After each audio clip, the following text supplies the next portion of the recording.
For my portion of the PowerPoint, I'll be talking about Vietnamese business meal etiquette. In Vietnam, they do have a very rich and complex history that dates back way before many other cultures in Asia. So they more than likely have different ethics on how to eat meals. For business meals, most of the time, they won't go according to plan. All right, so it could take one greeting and it won't really include meals, but it would include a hot tea. So a hot tea is a custom that they'll introduce you with because that's something that's customary to them. And if you refuse this, they kind of take it as a sign of disrespect and don't really appreciate that refusal.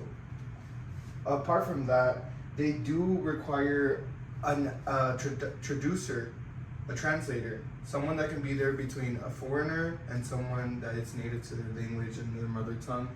They very much appreciate someone that's able to translate between both parties because the habit of trying to translate each other, it just takes up too much time for them. An in-person meeting is ideal. They really do not like cold calls. Cold calls are something that's done whenever it's a far more luxurious expense to have someone fly over to where they're at, but they would much rather you take the time and place to meet with them over a meal, over in person, and they do value seniority. This is a country that values seniority.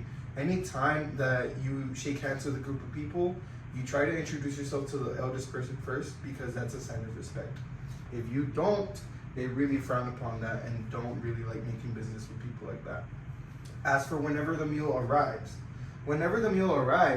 you have to wait for the person that is eldest, of course, to sit down first, and whoever's the host, they'll be the ones to signal when we are to start eating. As the meal progresses, you can see that a lot of them, they do take a high regard, being clean, being not being messy, making sure that everyone is in their own space.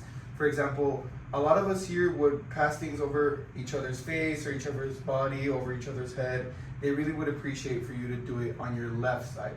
So you would grab a plate, for example, that's like a plate of bread. They would much prefer you to pass it around with both hands over to the person that's intended to. So whenever you're talking business with them, it is very common for them to stay awkwardly quiet. You know, it's not something it's not a sign of them being disambiguous to it. They're not being neutral about a subject. You know, the silence for them it could be a process of them thinking, or more than likely they're just comprehending, but they're trying to understand whenever someone's translating. A simple yes can just mean understanding, not an agreement. So whenever they say yes back to you, a lot of the time it could just mean that they're just understanding and just going along with the conversation. Try to avoid wearing anything that's too flashy during a meal. They do not like an uppity attitude. They do not like people in a high horse, you know. Do not wear anything that is all black. Anything that is too somber for them is considered an illusion of cultural stuff like death or any bad luck. They really, for example, do not like wearing yellow flowers. That is a sign of bad luck to them. And an in-person meeting, whenever you are meeting with them in person, try to give them any treats, any flowers, any sweets. They love that stuff. It is a great sign of appreciation towards them. And at the end of the meal, Vietnamese people tend to be very generous and they will offer themselves to pay for the bill. Overall, the Vietnamese people are very generous.